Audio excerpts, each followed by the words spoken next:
Alright, here's example 4 with intersections of sets. So this is a follow-up to our previous video where we defined intersections of sets and we talked about properties of intersections, and we did a few examples. So we did 3 examples all about intersections, and we illustrated these first 3 properties here. Now let's do an example that illustrates property 4. So what we're going to do is this first type of intersection here with these 3 sets, A, B, and C, and then we're going to do this type of intersection here and show that we get the same thing. And then I guess we'll also do A intersect B intersect C, just looking at them one at a time and not grouping them together. Anyway, so here's our set A, it's 6, 7, 8, B is 2, 4, 6, 8, 10, and C is 5, 6, 7, 8, 9. Okay, so let's do this first type of intersection here. So we're going to do B intersect C first. Okay, so what we're doing here is A intersect B intersect C. Okay, so we're going to do this one first. Okay. Okay, so remember, do what's inside the parentheses first, whether you're talking about numbers or sets or whatever, do what's inside the parentheses first. So what is B intersected with C? Well, let's see. B is 2, 4, 6, 8, 10. C is 5, 6, 7, 8, 9. Okay, is there anything that appears in both B and C? Remember, the intersection of 2 sets is everything that's in one set and the other set. Okay, it has to appear in both sets. Not just one or the other, it has to appear in both. So what's in both B and C? Well, 2 only appears in B, 4 only in B, 6 does appear in both, right? 6 is in B and C, so 6 is here. What about 8? 8 is in B and C, good. Okay. What about 10? 10 is only in B, okay?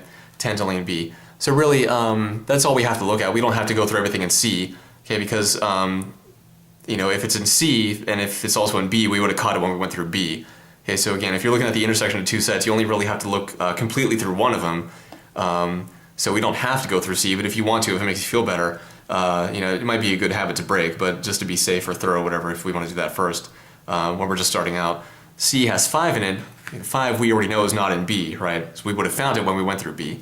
6, we already have that. 7 is not in B, or otherwise we would have found it when we went through B, right? 8, we already found that through B and we already wrote it down. 9 is not in B, otherwise we would have found it when we went through B, right? So anyway, B intersected C is just 6 and 8. Okay? So now we're going to intersect that with A. So A intersected with B intersected with C like this. Okay? So if we want, instead of calling this B intersect C, if we want to call that maybe D, just to make it a little bit easier to read. So then this is, since this guy here is D, this is just the same thing as A intersected with D. Okay? Okay, now do we have to do it like that? No, we absolutely don't have to, but if it, you know, this is a little nicer to look at than this, right? Because you have kind of 2 intersection signs floating around here, you got 3 set names, but if you want to do this, you totally can. Just take this set, okay, B intersect C, I know what that is now. I know it's 6 and 8, so let me just call it a simpler name. I'm going to give it a simpler name, D, okay? And then instead of this messy name here, B intersect C, I'm just going to replace that with D, okay? Because I'm taking this set, I know what it is now, so I'm going to take it and call it something simple. Something simpler than this anyway, so I'm just going to call it D. Okay? So A intersected D is everything that's in A and D. What's in A? 6, 7, 8. What's in D? 6 and 8. Okay, so we're intersecting this set here. Here we're intersecting this set A with this set D. 6, 7, 8 intersected with 6, 8. Okay, is there anything that appears in both of them? Yeah, 6 appears in both, right? 7 only appears in A. Okay, that's too bad. But 8 also appears in both, right? So 6 and 8 appear in both of these sets. Okay, so we just get 6 and 8 back.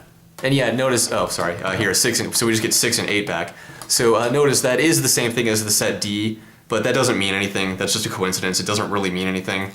It kind of means something in terms of subsets, but we don't really want to talk about that here. But for our purposes right now, it's meaningless. If you're curious, it does mean that D, since this equals D, it means that D is a subset of A, if you're curious about that. So if you intersect a set with any of its subsets, you just get that subset back. Okay. So, but we don't really want to talk about too many of the details here. But it is worth pointing out, I guess. But anyway, the answer that we just got here is 6 and 8. Okay. 6 and 8. Okay. Now let's do it the other way. So we'll erase this to make some room. Okay, so we just did like this, A intersect B intersect C like this. Now let's do it like this, A intersect B and then with C. So A intersect B and then with C. Okay, so what's that going to be? So let's intersect A and B first. Okay, so if we do that, what do we got? Well, what's A? 6, 7, 8. What's B? 2, 4, 6, 8, 10. Is there anything that appears in both? So let's write this down, A intersect B. So what appears in both A and B? Well, 6 appears in A, 6 also appears in B. Okay, that's good.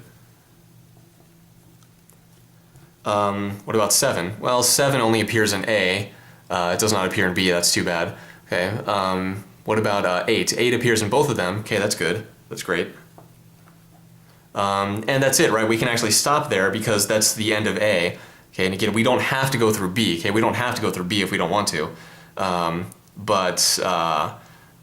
You know, if you feel like, you know, if you feel better about doing that, again, it's a good habit to break because let's talk about why again. So let's go through B. Well, 2 is in B. Is 2 in A? No, if 2 were in A, we would have found it when we went through A, okay, but we didn't because it's not there, so no 2.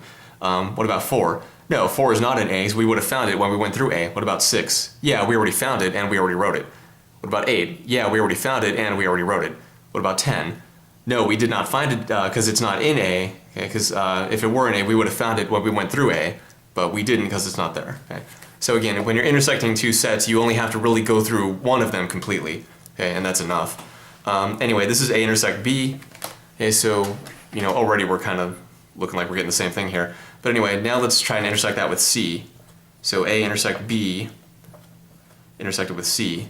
And again, just like before, if I want to, I can take this, because I know what this is now. I know what this is, so I'm going to call it something simpler. Okay, so let me call this guy something simpler. So this is just D intersected with C. Okay, so I'm taking this set, 6, 8, and I'm intersecting it with this guy here, 5, 6, 7, 8, 9. Okay. So is there anything that appears in both this set and this set? Yeah. 6 appears in both, right? And 8 appears in both. And that's it because that's all D has. Okay, that's all this set has. So 6 and 8. Okay, and just like before, since this equals D, this actually kind of tells us that D is a subset of C as well, right? Anyway, I mean, technically, it's actually a subset of all of them, so when you intersect a bunch of sets, your answer is going to be a subset of all of them, but that's just more details that we don't really want to discuss right now. But anyway, that's what we got going on here. So, just some, you know, subtle details on the side if you're curious about that sort of thing, but they're not really relevant for what we're doing here. And they're typically not talked about in an intermediate algebra class, but if you want to know about them, there they are. But if you don't want to know about them, if you don't like them, you can totally forget about it. So anyway, going back to our point here, so D intersected with C. So D, remember, D is just what we're calling A intersect B. Okay, I just want to take this, I know what it is now, so let me give it a simpler name so that this kind of messy thing is a little bit easier to look at. Okay, so now D intersects C. What's in D and C? What is in both D and C? 6, 8 appears in D, and 6, 8 also appears in C. Okay, but 5, 7, 9 only appear in C, so they're not part of the intersection. So this is our answer again. Okay. So again, that's 6 and 8. Okay. I notice we got the exact same thing, right?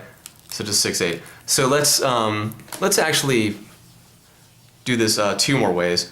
So what if we so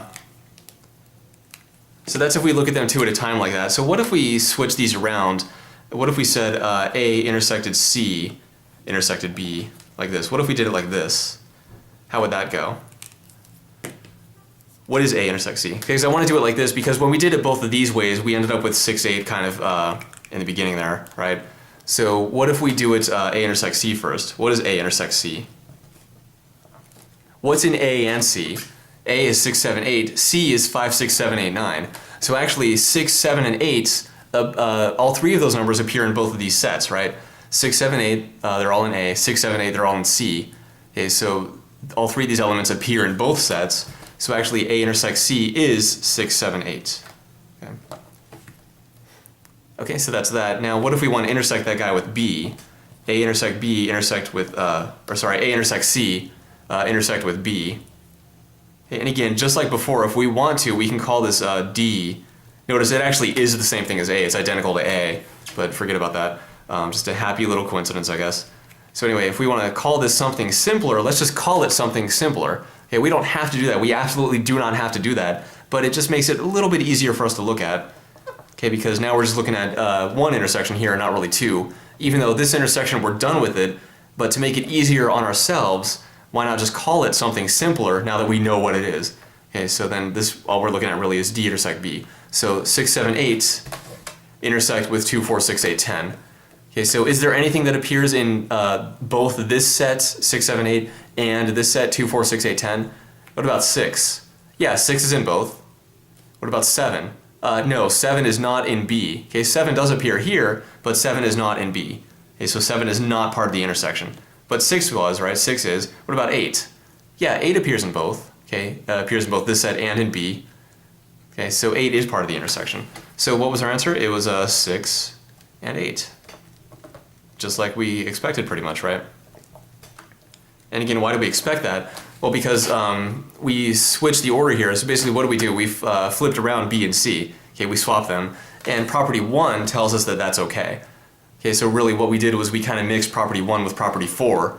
Okay, if you mix property 1 and property 4, then that tells you that you'll get the same thing if you do it like this. Okay? That tells you that all three of these are going to be the same, really.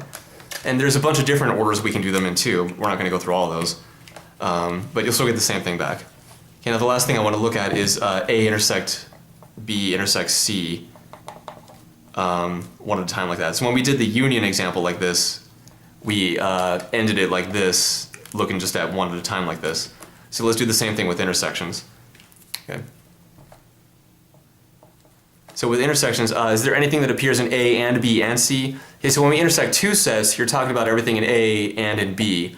If you want to intersect three sets, that's everything in A and in B and in C. Okay, so what appears in all three of these sets? Okay, so, and again, just like before, it's enough to go through only one of them. Okay, 6, does 6 appear in all three sets? Well, it's in A. Here it is in B, that's great. Here it is in C, great. Okay. What about 7? Does 7 appear in all three sets? Well, 7 is in A, it's not in B, so we can stop. But it is in C, right? 7 is in A and C, but not B. Okay. So since 7 does not appear in all three sets, 7 is not in the intersection of all three. Okay. So 7 is not part of the answer. What about 8? Here's 8, it's in A, it's also in B, it's also in C. Okay. So that's great. And that's it, right? Why is that it? Because we just went through everything in A.